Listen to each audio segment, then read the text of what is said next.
Sandalwood ನಟ ದುನಿಯಾ ವಿಜಯ್ ಅವರು 6 ಜನರು ಖೈದಿಗಳನ್ನು ಬಿಡುಗಡೆ ಮಾಡಲು ನೆರವಾಗಿದ್ದಾರೆ.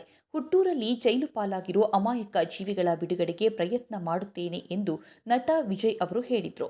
ನುಡಿದಂತೆ ನಡೆದ ನಟ 6 ಜನ ಖೈದಿಗಳ ಪಾಲಿಗೆ ಸಹಾಯ ಹಸ್ತ ಚಾಚಿದ್ದಾರೆ.